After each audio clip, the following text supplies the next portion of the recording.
Bueno, buenos días para todas y para todos. Como es bien sabido, hoy es 4 de diciembre, un día en el que conmemoramos el fallecimiento de la gran pensadora alemana Hannah Arendt. Entonces, durante estos días se han realizado diversos eventos organizados por distintas universidades, la Sociedad Colombiana de Filosofía y bueno, particularmente pues me gustaría compartir aquí unas reflexiones sobre la vigencia del análisis que Hannah Arendt hizo en su magnífico libro Los orígenes del totalitarismo, es decir, las resonancias que tienen esas reflexiones para los tiempos actuales, para los convulsos tiempos que vivimos. Hannah Arendt y las resonancias actuales del totalitarismo. La pensadora alemana Hannah Arendt, fallecida hace 50 años, decía que el objeto del pensamiento debía ser la experiencia vivida misma. Este reflexionar sobre la experiencia la acercó a la fenomenología, cuya máxima expresión en ese tipo de acercamiento pues es su libro La condición humana, ¿no? Y la llevó tras la Segunda Guerra Mundial a tomarse en serio el problema del totalitarismo, para determinar por qué fue posible, cómo fue permitido que ocurriera algo semejante. Ella misma había sido víctima cuando tuvo que abandonar Alemania en 1933 y cuando fue encerrada en un campo de internamiento, ¿no?, en Francia en 1940. Fue su víctima porque fue una judía apátrida, refugiada, desnacionalizada y sin derecho a tener derechos. En síntesis, porque ella padeció el horror del totalitarismo en su vida y tuvo que desarraigarse de los suyos y de su patria. De ahí que escribiera su voluminoso libro Los orígenes del totalitarismo en 1951. Y el fin de ese libro pues era comprender esa gran tragedia. Hay que decir que Arendt no fue quien inventó el concepto del totalitarismo, aunque sí ayudó a popularizarlo. Este había aparecido ya en la Italia de Mussolini como antítesis del liberalismo. Y pensadores como Horkheimer o Marcuse ya hablaban en los años 40 de Estado autoritario o Estado total autoritario, por ejemplo. Ahora, si bien el fascismo histórico es típicamente italiano, lo cierto es que Arendt contribuyó a que el fascismo fuera ampliado y fuera concebido al interior del totalitarismo. En este último término incluyó, como se sabe, tanto al régimen de Hitler como al régimen soviético de Stalin. Después, en el vocabulario político, los conceptos que más calaron en el sentido común y los que más se popularizaron en la ciencia política, pues fueron los de fascismo y dictadura. Lo cierto es que para Arendt el totalitarismo era totalmente novedoso, era único en la historia, por eso poseía una especie de novedad radical. No era una dictadura porque esta, en la tradición política antigua, era autorizada por el mismo orden jurídico y eran temporales además, tal como ocurría en Roma. Tampoco era una tiranía basada en la ilegalidad porque pretendía una legitimación. En realidad escapaba a los marcos de comprensión y a las categorías habituales del pensamiento político. Lo característico del totalitarismo es entonces lo siguiente: es un régimen que convierte a los humanos en seres superfluos, prescindibles. Es un régimen también que anula la capacidad de pensar, también destruye la esfera pública y, algo muy importante, trata de cambiar la naturaleza humana, trata de cambiar al hombre mismo. Hannah Arendt utiliza ese concepto de naturaleza humana en Los orígenes del totalitarismo, pero en La condición humana va a utilizar este concepto de la condición humana, ¿no? Para no acudir a esencialismos, digamos, ahistóricos. Arendt pensaba que el totalitarismo era una cristalización de varios problemas no resueltos políticamente desde el siglo XIX, específicamente problemas como el antisemitismo, la decadencia del Estado-nación y el imperialismo. Estos hechos contingentes confluyeron en el siglo XX en algo totalmente nuevo, en un acontecimiento, el totalitarismo. Entonces, en primer lugar, el antisemitismo venía desde el siglo XIX y tenía que ver con un problema político, el de la asimilación de los judíos a las sociedades europeas, un problema bastante complejo en la Europa de la época, porque el judío debía ser judío en su casa y en la esfera pública pues no podía mostrar esa condición. Y esto va a ser fundamental para el análisis que Arendt va a hacer de la llamada esfera pública. De hecho, el antisemitismo como tal no surgió en Alemania, y como lo demuestra el caso Dreyfus, en Francia fue allí donde se expresó, donde toda una nación se puso en contra básicamente del general Dreyfus porque lo acusaron de vender información o de pasar información a los alemanes, y ahí se crea una Francia nacional contra un gran otro que es ese judío. Por eso es que Hannah Arendt decía que el caso Dreyfus en Francia era una especie de preámbulo, ¿no?, del nazismo. Entonces, lo que ocurre ahí es que el antisemitismo empieza a proliferar a finales del siglo XIX y a comienzos del siglo XX en Europa Central y en Europa del Este, y por eso la respuesta judía a eso va a ser el sionismo, ¿no?, desde 1897, el sionismo. Pero ese sionismo va a tener a la vez como respuesta el antisemitismo, o va a acendrar el antisemitismo, y por eso es que la jugada maestra de Hitler consiste en convertir el antisemitismo en un movimiento, ¿no?, en una gran ideología, y por eso es que Arendt va a decir que el antisemitismo le permitió a Hitler convertir a Alemania básicamente en una presunta víctima, y llama entonces a esa unidad alemana, a la Alemania nacional, basada en esa raza, frente o contra un gran otro, y ese gran otro pues va a ser el judío, pero no solamente el judío, sino va a ser el comunista, va a ser el gitano, va a ser el enfermo mental, los desvalidos, los discapacitados, en fin, todo aquello que no se ajustara en la grandeza de la raza. Entonces, por eso es que Arendt va a decir que básicamente el antisemitismo va a ser el catalizador, ¿no?, del totalitarismo. Por otro lado, el triunfo de la burguesía después de la Revolución Francesa llevó a que ésta se independizara políticamente y debilitara al Estado-nación. La burguesía dio origen al imperialismo, donde imperaba la idea de la expansión por la expansión.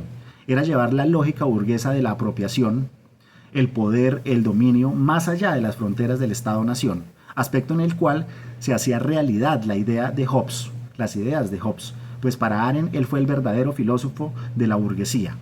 El imperialismo creó colonias fuera de Europa, y además en esas colonias pues los europeos empezaron a hacer prácticas básicamente que son una antesala del totalitarismo. Por eso Hannah Arendt va a decir que los campos de concentración, por ejemplo, son una creación que se da en África.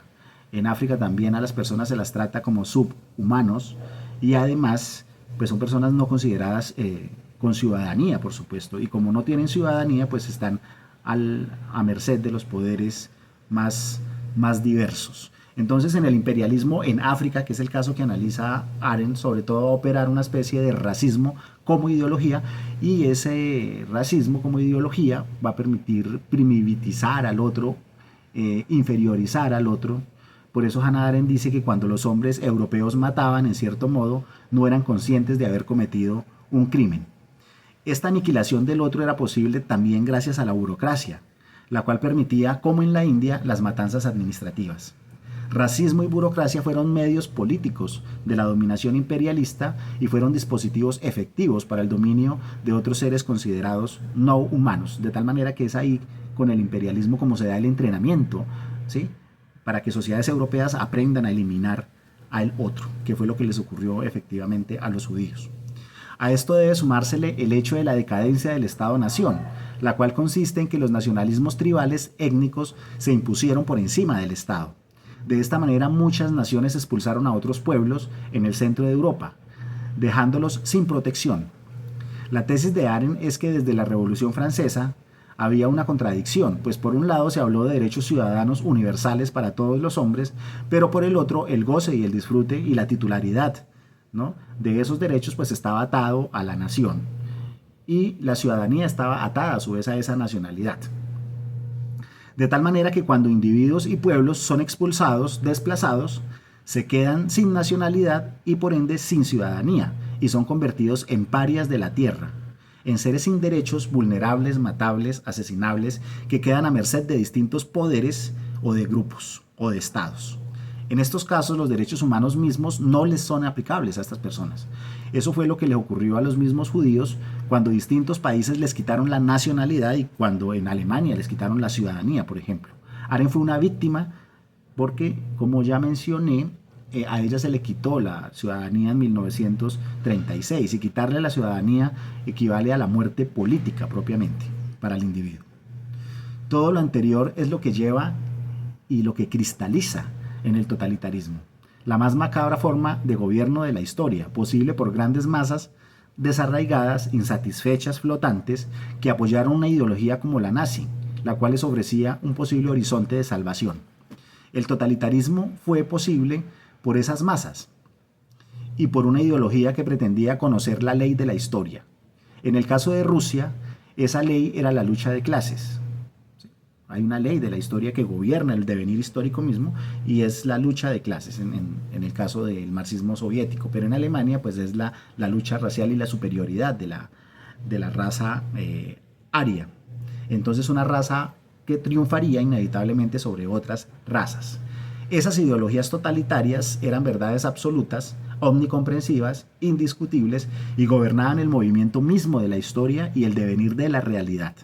La astucia de la ideología permitió seducir a grandes masas, desde ciudadanos mismos hasta las propias víctimas. Y lo que ocurre al interior de una ideología es que el individuo entonces está gobernado por esa ideología, es como una especie de alfeñique al vaivén de una ideología que se realiza supuestamente en la historia y por eso el individuo no es responsable de lo que ocurre.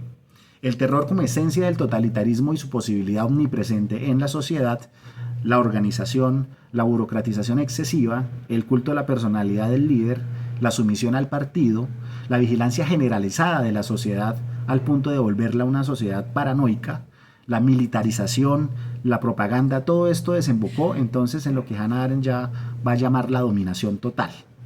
Solo así apareció entonces el campo de concentración como el pináculo del sistema donde era posible la realización de la ideología totalitaria, ¿no?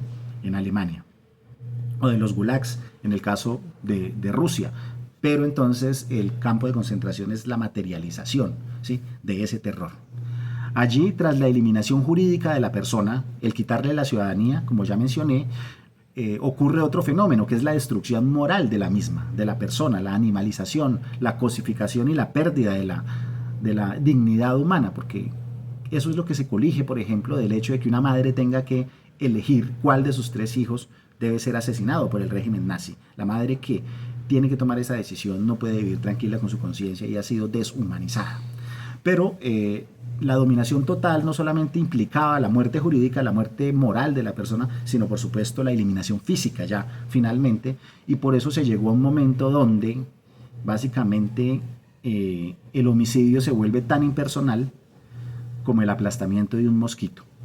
Y es así como el Estado totalitario entonces se convirtió en una fábrica de cadáveres. Es lo que yo llamo el necrofordismo o producción serializada de la muerte como un producto tangible, ¿no?, de una biopolítica criminal. Digamos finalmente que el totalitarismo tiene otros efectos que serán claves en el pensamiento de Hannah Arendt. Y uno de ellos es que este tipo de gobierno elimina el espacio público, el espacio político, ¿no?, la esfera de aparición donde es posible mostrarse, estar, compartir, dialogar, actuar, comenzar algo nuevo. El terror entonces y el Estado totalitario envuelve como en un anillo de hierro a los individuos y elimina el espacio entre los individuos, elimina ese entre donde es posible la interacción, donde es posible la reunión, donde es posible el poder reunido de los ciudadanos para comenzar, para actuar. Todos estos temas los retomará Arendt después en La condición humana, ¿no? Y de ahí vendrán conceptos tan importantes como el de pluralidad, por ejemplo, y el de libertad política, el concepto mismo de política. Bueno, veamos ahora entonces, a partir de esta descripción de lo que corta, breve, de lo que es el totalitarismo, hablemos un poco de las resonancias actuales. ¿Qué vigencia tienen estos planteamientos de Arendt hoy? No es posible hacer un discurso aséptico, meramente académico, del totalitarismo en Arendt, sin aludir a las resonancias que sus planteamientos tienen hoy. Si para ella la filosofía debía estar atenta a los acontecimientos y hacerse cargo del tiempo y la experiencia que nos toca vivir, mal haríamos nosotros al no encargarnos, ¿no?, de nuestras propias realidades y de nuestra circunstancia. Un primer punto que llama la atención es que en la época en la que Arendt filosofa se está hablando de la decadencia de Occidente. Esta expresión se popularizó con el famoso libro de Spengler, pero resonó décadas después tras la evidencia de que lo que estaba en juego era la crisis misma de la modernidad. María Zambrano habló, por ejemplo, de la agonía de Europa. La primera escuela de Frankfurt realizó un fuerte diagnóstico de la Ilustración y la manera como la misma había devenido en dominio y terror. No olvidemos esa famosa frase de Adorno y Horkheimer cuando en 1944 en su libro sostienen: la Ilustración ha perseguido desde siempre el objetivo de liberar a los hombres del miedo y constituirlos en señores. Pero la tierra enteramente ilustrada resplandece bajo el signo de una triunfal calamidad. Hasta ahí. Hobsbawm, por otra parte, se refería a la época de las catástrofes, y Hannah Arendt hablaría de tiempos oscuros. Pues bien, para gran parte de esa generación intelectual, lo que moría allí, en los altares de la guerra, la barbarie y los campos de concentración, era la civilización occidental misma, el proyecto mismo de la modernidad. Sobre este tema, sobre esa muerte de la civilización, sobre la muerte del espíritu de la época, el sociólogo Zygmunt Bauman dijo lo siguiente: lo que fue asesinado y enterrado en las tumbas masivas junto a millones de soldados fue la confianza en Europa en sí misma, ¿no? Y la fe de la gente civilizada en la victoria de la razón, una desconfianza en la victoria de la razón y en la benevolencia de la historia, y además en el convencimiento tranquilizador y amable de un presente seguro y un futuro organizado. Toda esta idea de que el presente está seguro, pues todo esto muere en la época. Si la razón había devenido irracional, si la ciencia y la técnica se habían puesto al servicio de la posibilidad de la destrucción misma del planeta, ¿no?, bajo las bombas atómicas, si la libertad, la igualdad y la fraternidad no se habían realizado, si el progreso era tan solo un optimismo de la razón o un espejismo, en fin, si la democracia y la convivencia misma se hacían imposibles, no era la civilización, podemos preguntarnos, no era la civilización moderna misma la que estaba en cuidados intensivos, la que estaba feneciendo. Hoy ocurre lo mismo. Por eso el filósofo africano Achille Mbembe dice: Europa dejó de ser el centro de gravedad del mundo, es decir, Europa dejó de ser un referente ético, un referente humanista, un referente moral para el resto de la civilización occidental y el resto del mundo. Y eso es lo que vemos hoy, ¿no? También la decadencia de Europa y la pequeñez de Europa, sometida totalmente bajo los designios de Estados Unidos, y una Europa que no tiene mayor cosa que decir en la transición geopolítica que estamos viviendo. Pues bien, hoy, como ya casi 100 años hace, ¿no?, en la filosofía y en las ciencias sociales se viene hablando de crisis civilizatoria también, de un colapso de la civilización, pero ahora debido a la crisis climática, ambiental, energética, alimentaria, económica, demográfica. Se trata de una crisis de la civilización y de su modelo hegemónico de vida. En realidad es una policrisis porque muchas crisis están intersectadas, relacionadas y son multidimensionales, ¿no?, además. Hoy, como en la época de Arendt, las guerras provocan miles de muertos y violaciones de derechos humanos, y muy especialmente genera millones de desplazados, refugiados, migrantes en el mundo.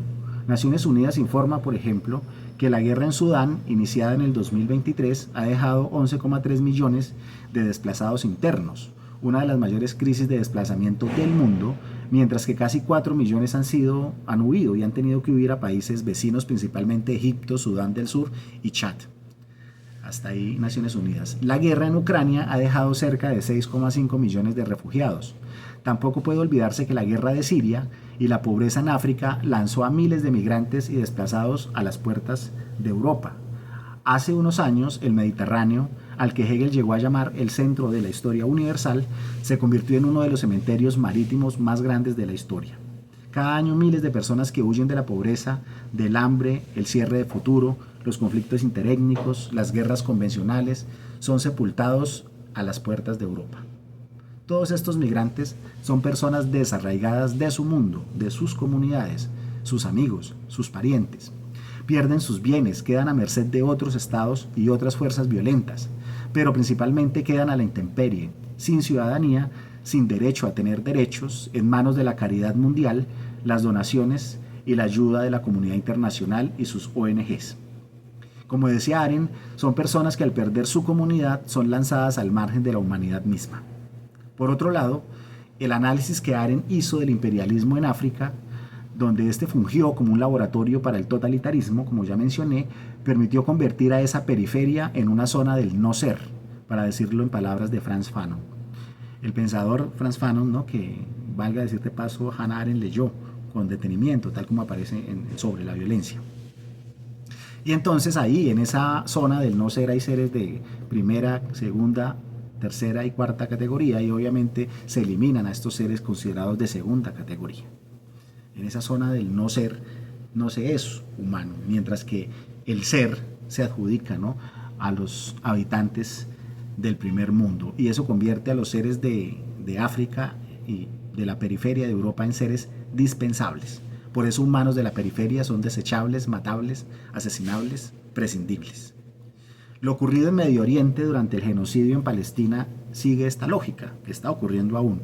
La zona del ser, Europa y Estados Unidos, dando prioridad a sus intereses económicos y geopolíticos, consienten activamente, también pasivamente, y actúan en el caso de Estados Unidos, ¿no?, el exterminio del otro, de los árabes, de esos enemigos históricos que forman parte del eje del mal, de los enemigos de la civilización occidental. Si Arendt se refería a las matanzas administrativas durante el imperialismo racista, Israel las decreta sobre los gazatíes en pleno siglo XXI.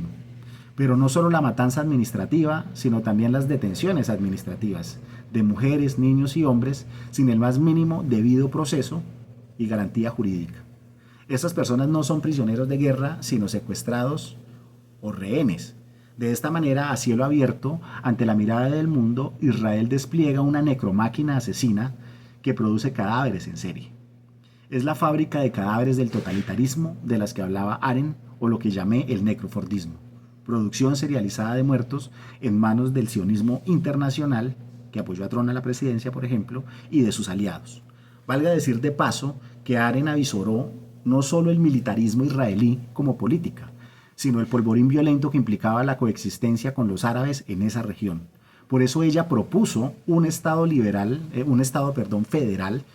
federal binacional, donde coexistieran árabes y judíos organizados desde abajo en consejos y asambleas que permitieran tomar decisiones conjuntas. Esa fue la propuesta de Arendt, un estado federal binacional. El necrofordismo mencionado es la prueba fehaciente de la deshumanización del mundo, donde no hay persona jurídica ni persona moral y donde una gran parte de la humanidad se torna superflua.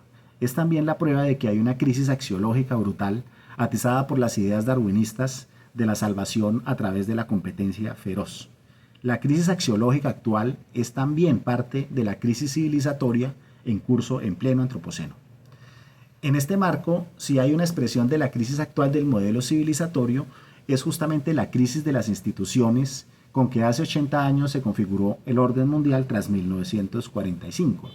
La Organización de las Naciones Unidas, la OEA, manipuladas por las grandes potencias, la Declaración Universal de los Derechos Humanos y el Derecho Internacional Humanitario, DIH, inaplicados y desconocidos para una gran parte de los habitantes del planeta, y el control de las instituciones financieras como el BID, el Banco Mundial, el Banco Europeo, por los países poderosos, lo confirman esa crisis de las instituciones políticas y económicas globales. Asistimos al desmonte del derecho internacional público, lo que incluye los ataques a la Corte Internacional de Justicia, la Corte Penal Internacional, justamente para que los nuevos leviatanes del mundo impongan su ley y del más fuerte y reconfiguren el nuevo orden global. La vuelta al estado de naturaleza de Hobbes, tal como van las cosas, parece ser el futuro de las relaciones entre los estados del mundo. La actual crisis del multilateralismo en las relaciones internacionales, las tensiones entre bloques políticos y económicos, G7 y BRICS+, entre las grandes potencias, Estados Unidos y China, etc., así lo testimonian. Esto pasa, como en el caso de Israel y de Estados Unidos, por desbaratar primero la institucionalidad al interior del Estado. Ya decía Arendt, citando a Henry Steele, que si destruimos el orden mundial y destruimos la paz mundial, debemos inevitablemente subvertir y destruir primero nuestras propias instituciones políticas. Hasta ahí Arendt. Por eso la tendencia a destruir nuestras propias instituciones políticas parece en la actualidad una especie de preámbulo de las aspiraciones neofascistas de la actualidad. Y esto nos lleva al problema del totalitarismo, que pensó Hannah Arendt el cual incluía desde luego lo que tiempo después en amplios círculos de la opinión pública, intelectuales y académicos, como fascismo alemán. Incluía el fascismo alemán. Hoy se habla de neofascismos, neoderechas, derechas emergentes, derechización mundial, etcétera, para dar cuenta de un cúmulo de prácticas peligrosas que vienen haciendo ciertos gobiernos. Lo alarmante de estas prácticas es que muchas de ellas repiten el libreto del fascismo de hace un siglo, y en otros casos pues no.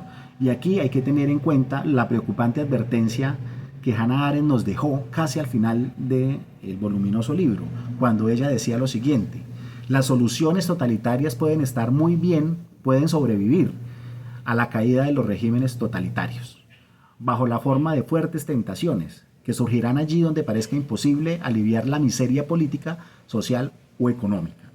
Esto es muy importante porque Arendt está diciendo que el totalitarismo puede volver en cualquier momento, allí donde hayan problemas políticos, donde haya miseria, donde haya pobreza, donde hayan crisis que no se pueden solucionar o aparentemente no se pueden solucionar. Porque el fascismo puede, dice Arendt, estar seguro de que sus fábricas de aniquilamiento, que muestran la solución más rápida para el problema de la superpoblación, para el problema de las masas humanas económicamente superfluas y socialmente desarraigadas, constituyen tanto una atracción como una advertencia. Hasta ahí Arendt. Esto equivale a decir que el neofascismo saldrá al rescate del neoliberalismo moribundo, por ejemplo, como posibilidad. La pensadora germanoamericana nos dice de paso que el ecofascismo, la eliminación de los superfluos, puede estar a la vuelta de la esquina, es decir, que el fascismo es un fantasma que nos acecha. Pensemos en todo lo que voy a describir, que son cuestiones que están ocurriendo en este momento. La vuelta de los nacionalismos, las políticas xenofóbicas, la caza de migrantes en Estados Unidos y otros estados, la destrucción de la división de poderes y las instituciones intra e interestatales, la censura de la prensa, la censura de libros, el ataque a la autonomía universitaria como ocurre en Estados Unidos y en Argentina también hay un ataque a la universidad, los ataques a la libertad de expresión y de reunión, el antiintelectualismo típico de toda época fascista, ¿no? El rechazo de la ciencia en los movimientos antivacunas, la defensa a ultranza de los valores familiares tradicionales, el negacionismo climático, la movilización del miedo y del odio como afectos inmunitarios contra el diferente, el otro, el extranjero, el pobre, la misoginia, la proscripción de los discursos de género y la negación de los derechos para las minorías, el supremacismo blanco racista, la negación de los discursos críticos de la raza, el aumento del securitismo y el militarismo, el culto a la personalidad en algunos sistemas políticos, el adoctrinamiento mediático que busca colonizar el sentido común con tesis discutibles convertidas en dogmas. El neofascismo actual fortalece lógicas identitarias en su jerga de la autenticidad y las articula con los principios del neoliberalismo, por ejemplo. Así que las derechas actuales asumen un neoliberalismo autoritario, inmunitario, elitista y excluyente. Son todas estas manifestaciones preocupantes de un posible retorno del fascismo y de la materialización de la advertencia de Hannah Arendt.